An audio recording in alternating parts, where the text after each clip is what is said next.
Hello बच्चों, class 11th mathematics chapter first exercise 1.4 के question number 9 है। तो इस क्वेश्चन में आज हम लोग सीखेंगे जैसे a माइनस बी, इसका डिफिनीसन होता है x such that x belong to a and x does not belong to b होता है। तो ये डज नॉट होता है, तो ये इसका डिफिनीसन होता है a माइनस बी का। तो कहने का मतलब यहाँ पर ये जो कंडीशन लिखा गया है मेन यही काम करना है यहाँ पर, यानी x सेट ए का एलिमेंट x में होगा लेकिन सेट b का एलिमेंट x में नहीं होगा।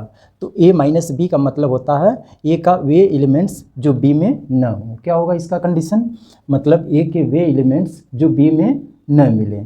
तो अब देखिए यही सब काम हमको करना है। फर्स्ट निकालना है, यहाँ पर गिवन क्वेश्चन में दिया गया है। क्वेश्चन में बोला गया है इफ़ a इक्वल टू दिया गया 3, 6, 9, 12, 15, 18, 21, b इक्वल टू दिया गया है कर्ली ब्रैकेट में 4, 8, 12, 16, 20, c इक्वल टू दिया गया 2, 4, 6, 8, 10, 12 एंड d इक्वल टू दिया गया 5, 10, 15, 20 दिया गया है। और हमको फाइंड क्या करना है, ये सब केस फाइंड करना है, मतलब फर्स्ट फाइंड करना a माइनस बी।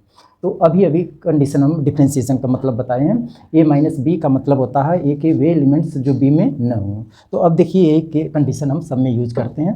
तो ये रूल याद रखना, a माइनस बी मतलब x such that x belong to a, x की वैल्यू सेट a में बिलोंग करेगी एंड x की वैल्यू b में बिलोंग नहीं करेगी। ठीक है, तो अब देखो यही काम करते हैं। तो फर्स्ट हमको फाइंड करना है, first a minus B find करना है।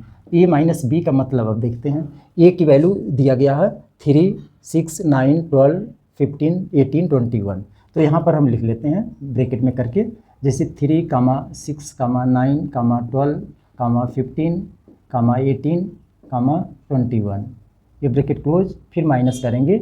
अब b की वैल्यू जो दी गई है, b की वैल्यू यहाँ पर नोट करेंगे, यानी b की वैल्यू हमको दी गई है 4, 8, 12, 16, 20, ये b की वैल्यू दी गई है। तो हमने रूल क्या बताया था a माइनस बी का, यानी a के वे एलिमेंट्स जो b में न हो। तो a के देखते हैं कौन कौन सा एलिमेंट इसमें नहीं है। तो 3 देखिए इसमें नहीं है, तो एक तो हमारा आंसर 3 आ जाएगा जो इसका एलिमेंट b में न हो, तो एक 3 हो गया। 6 देखते हैं इसमें नहीं है, तो एक आंसर हमारा 6 होगा। 9 भी इस b में नहीं है, तो 9 भी हो जाएगा। फिर 12 है इसमें, तो 12 को नहीं लेंगे। 15 नहीं है, तो 15 हो जाएगा। उसके बाद 18 देखेंगे, 18 भी नहीं है, तो 18 भी हो जाएगा। फिर 21 भी नहीं है, तो ये टर्म होगा हमारा a माइनस बी।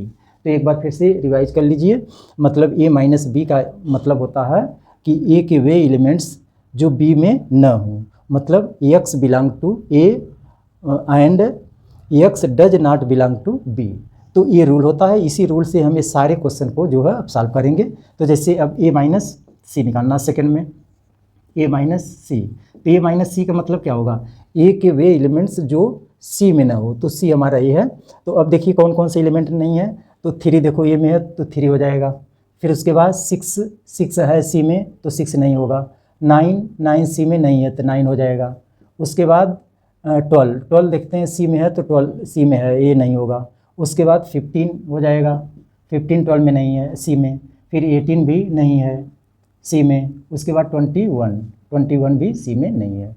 तो a माइनस सी का मतलब ये होगा, यानी a के वे एलिमेंट्स जो c में न हो। अब इसके बाद थर्ड में देखिए क्या लिखा, थर्ड में फाइंड करना a माइनस डी फाइंड करना है। तो a माइनस डी का मतलब a के वे एलिमेंट्स जो d में न हो। तो देखिए कौन कौन से a के वे एलिमेंट हैं जो d में नहीं है, तो 3 देखिए d में नहीं है, तो 3 हो जाएगा फर्स्ट केस। फिर 6 भी d में नहीं है, तो 6 हो जाएगा। फिर 9, a में 9 है, d में 9 नहीं है, तो 9 भी होगा। उसके बाद 12, a में 12 है, d में 12 नहीं है, तो 12 भी हो जाएगा। फिर 15 d में है और a में भी है, तो 15 को नहीं लेंगे। 18 देखते हैं, 18 भी d में नहीं है, तो 18 एक आंसर होगा। फिर 21 भी d में नहीं है, तो 21 हो जाएगा। तो ऐसे कंडीशन से हम a माइनस डी को इस टाइप में हम निकालते हैं। अब उसके बाद फोर्थ में देखिए क्या है, फोर्थ में हमको निकालना है b माइनस ए निकालना है, b माइनस ए। अब ये उल्टा कंडीशन आ गया, यानी b के, अब देखेंगे b के वे एलिमेंट्स जो a में ना हो। तो अब b के टर्म देखेंगे, b में देखिए 4 है, a में 4 नहीं है, तो एक आंसर हमारा 4 होगा। फिर 8 b में है, a में 8 नहीं है, तो 8 भी हो जाएगा। फिर उसके बाद 12 देखते हैं, b में है, लेकिन ए में भी 12 है तो 12 को नहीं लेंगे। 16 बी में नहीं है, ए में नहीं है तो 16 हो जाएगा एक। उसके बाद 20 भी ए में नहीं है तो 20 हो जाएगा।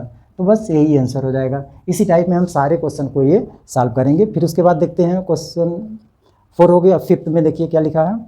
फिफ्थ में हमको फाइंड करना सी माइनस ए। अब सी माइनस ए यानी सी के वे एलिमेंट्स जो ए में ना हो। यहाँ से अब सी के वे एलिमेंट्स जो ए में ना हो, तो सी में देखिए पहले कौन कौन से हैं। 2 है लेकिन ए में 2 नहीं है तो एक तो आंसर 2 होगा। फिर उसके बाद 4 सी में है लेकिन ए में नहीं है तो 4 हो जाएगा। फिर 6 देखिए सी में भी है और ए में 6 है, 6 को नहीं लेंगे। 8 हमारा सी में नहीं है तो 8 हो जाएगा। फिर 10 भी सी में नहीं है तो 10 हो जाएगा। फिर 12 सी में है तो 12 नहीं होगा। तो बस यही आंसर हम लिखेंगे, यानी 2 4 8 10 हो जाएगा। फिर इसी टाइप में नेक्स्ट है, देखो फाइंड करना 6 में डी माइनस ए फाइंड करना है। डी माइनस ए, अब डी माइनस ए, डी का मतलब डी के वे एलिमेंट्स जो ए में ना हो। तो डी में देखिए कौन कौन से एलिमेंट, 5 है, 5 ए में नहीं है तो 5 हो जाएगा।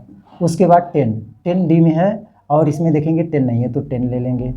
फिर 15 ए में है तो 15 को नहीं लेंगे। उसके बाद 20 ए में नहीं है तो 20 हो जाएगा। बस यही आंसर हो जाएगा, यानी D minus A equal to 5, 10, 20। इसी टाइप में नेक्स्ट दिया गया है बी माइनस सी। तो इसको भी हम अब तो समझ में आ गया होगा, अब आसानी से निकाल लेंगे। बी माइनस सी, तो बी के वे एलिमेंट्स जो सी में ना हो, तो बी के ए एलिमेंट और सी का ए एलिमेंट। बी में देखिए 4 है, सी में भी 4 है तो 4 नहीं होगा। बी में 8 है, सी में भी 8 है तो ये भी नहीं होगा। 12 बी में है, सी में भी 12 है तो ये भी नहीं होगा। फिर 16 और 20 यही दो टर्म सी में नहीं है तो हमारा आंसर क्या आएगा, 16, 20। बस यही आंसर होगा। बहुत सिंपल होता है ये।